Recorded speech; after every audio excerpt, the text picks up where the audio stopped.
I would say traveling with a bicycle is the perfect way to travel.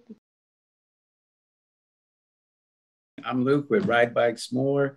And if you're not already following, make sure you follow because it makes you feel good. Yeah, well, we are Louisa and Toby. We're on Instagram known as Chains and Cords because we're cycling around the world with our bicycles and our guitar. It initially started with 2 guitars, and Louisa got rid of hers though, and so now we're 2 bicycles and 1 guitar. But we're planning to go all the way around the world. We cycled through Europe a bit now. Starting in Austria, pretty much through the Balkans down to Turkey. Spent 5 months doing that, and then flew from Istanbul to Miami, and are now cycling across the US before we go to South America, and then Southeast Asia and so on. But yeah, that's still in the distant future, I guess. Well, we're both from Germany. I'm from Dortmund, which is in the western part of Germany, and Toby's from Cologne, which is also western part, like 1.5 hours apart. Well, we're going through Texas at the moment. We're actually in Dallas right now. Oh, nice. Nice. So we still have quite a ways to go through Texas. Yeah. What can you tell me about the differences between bicycle riding where you're from and what you've seen so far in Texas? Well, we haven't seen a lot of bike lanes before we came to Dallas. Here we found a few bike lanes. And trails. Bike trails as well, that's true. And in Europe, you can't say in general that Europe is great for bikes. It always depends on where you are. For example, in Germany, you have cities that are really great for bikes. They have bike paths everywhere. And then you have cities like Dortmund, where I'm from, which is just not nice for cycling. There you have to share the road with the cars, and it's also kind of dangerous often. But yeah, in general, I would say many German cities are a bit better prepared than what we saw in Texas, except for Dallas. No. I mean, we've only seen a small part of Texas, but also compared to the rest of the US so far, mainly Florida, because that's where we spent the most time at the moment. There were a lot of bike lanes, but still you realized everything was made for cars. Like it's getting there, and it's definitely bicycles are being pushed more, and not just for recreation, but also for shopping, commuting, and so on. But it's still a long way to go.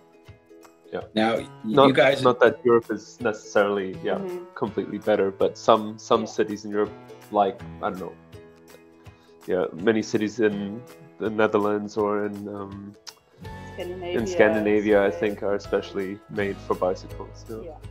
Well, it's mainly just everything that we need on the road. We're also camping and cooking and everything. So obviously we have tent and camping cooker and everything with us.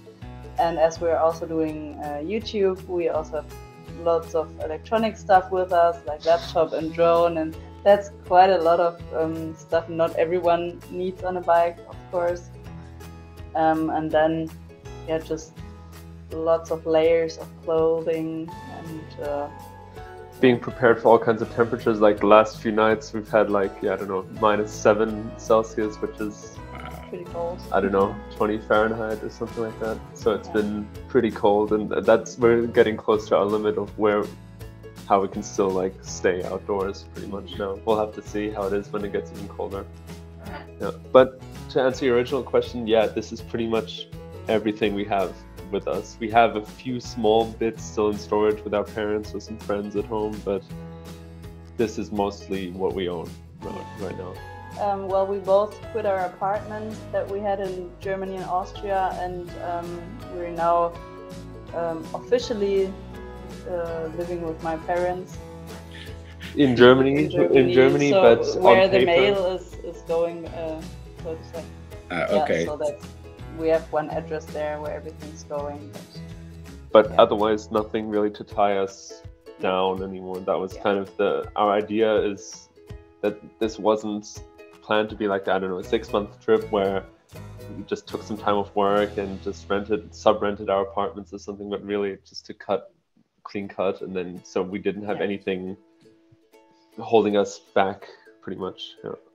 It's funny because we actually just made a video about this recently, which hasn't come out yet though. We kind of split it up in this video where we talk about it into like 4 parts, and the first one was like just like cycling as a couple, because obviously it's very different if you're cycling by yourself or in an even larger group of people or whatever, or with people maybe you don't know so well. But cycling as a couple, definitely you sometimes reach your limits just because you're always like 24/7 together. You literally never ever have any time apart, so you tend to get annoyed at each other way quicker than you might usually. And then the second part was kind of just like we called it physical versus mental limits, but that definitely you definitely reach your mental limit a lot faster than you reach your physical limit on a trip like this, where it's just when it's super hot or super cold or just tedious because all these problems are coming up one after the other. You know, sometimes you have days, I don't know, a week of amazing days with no problems, and then you have all your problems on one day, and just being able to work through that. So to keep going like every day, like you don't have a home, you're just on the road every day, and sometimes, well, we always set ourselves a goal in 1 or 2 weeks that we can reach, and then we can settle the next goal. But you definitely have to take breaks, so you can just relax a bit. For 1 or 2 days. Yeah. Well, we use the app Warm Showers a lot, which is like, I don't know if you know it, it's like couch surfing, but only for cyclists. No, I've never heard of it. Really, it's a really great community. You have just people there that are also interested in cycling, or usually usually, not always, but most of them are either also cyclists, either for commuting or even touring cyclists. And they just let you stay at their home for a night, for 2 nights. It really depends on but it's great. It's really great because it just otherwise, if we didn't have a host, like we have a host now in Dallas for 2 nights, which is really amazing. Because first of all, otherwise we couldn't really see a big city without getting a motel, because you're not going to cycle into the city and then camp, I don't know, in the middle of downtown kind of. And it's good to just dry some stuff, warm up a bit when it's so cold now outside. And and you just get to know so many people, and just get to know culture and everything, and get some tips for the road, for the city. And in Miami, for example, or in Florida, we managed to find hosts for almost 2 weeks in a row. Wow, nice. So, Florida. It always depends where you are, how many hosts there are. On Instagram, we try to do like every few days, like a kind of vlog, like an update of just where we've been, what's happening currently. And on YouTube, then we have like our bigger kind of travel videos, where we do one in Europe. We used to do one for every country, a video which is like, I don't know, 20 to 30 minutes long, say. And now in the US, for every state, we kind of do a video now. Well, most of the people have been really nice to us. Of course, you have some not so nice people that honk or just show you the finger. But that doesn't happen too often. Actually, most of the cars took a lot of distance to us. On 3 occasions, people have just given us like $20, just once out of a car window, once while we were actually the only time we've tried to busk, like just play on the streets a bit in Florida, but we were cut off pretty quick because it was private property, so we couldn't perform there. But we still got $20 from someone. And actually, just a few days ago in Texas already, I think, just at a petrol station, somebody gave us $20, just saying like, in Europe you have like generally an old town, which is in the city center, or like a pedestrian area, and we literally just cycled in, played a few songs for half an hour, and then kept cycling and earned, I don't know, 20 euros, something like that, 15 to 20 euros in like those 20-30 minutes.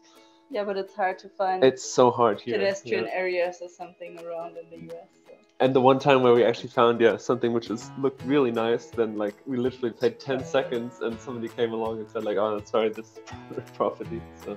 Well, I would say traveling with a bicycle is the perfect way to travel, because it's for us it's just you're fast enough to get to places, but you're also slow enough to get to know people and enjoy the road and not just enjoy the places you're going. Like, you can really feel the changes and the seasons and everything. So. And it's an eco-friendly way to travel. Of course, it's always with the asterisk, so to say, because of course we had to fly from here from Europe to come to America. We tried to take a ship, which might have been with like a repositioning cruise, might have been a bit more eco-friendly, but yeah. But still, sometimes it's still more eco-friendly than other ways of traveling, for sure. And and I think, as Lisa said, it's just a nice balance of seeing places and it's still traveling in a nice and nice way. Yeah, and people are just so great to us when they see us on the bike. I feel like they're much more friendly than they would be to us if we were in a car or something, just because we're just more open to everything. Yeah. Kind of. Well, look like we're more open to everything. Yeah, and I think some people feel kind of sorry for us as well. What else to say? I don't know, just for people who are thinking about maybe doing something like this, just definitely start small. Don't try to start too big, because I think if the first experience kind of overwhelms you, then it might put you off something that might put you off bicycle traveling or just in general cycling for a longer period of time. So also try it in good weather, not bad. Exactly. So start off really small and like baby steps, kind of just optimize your gear, optimize just your mentality, or how you go about things, and then slowly work your way up. And it's anyone can do it, I think. Don't overthink it. It's just learning by doing. Yeah.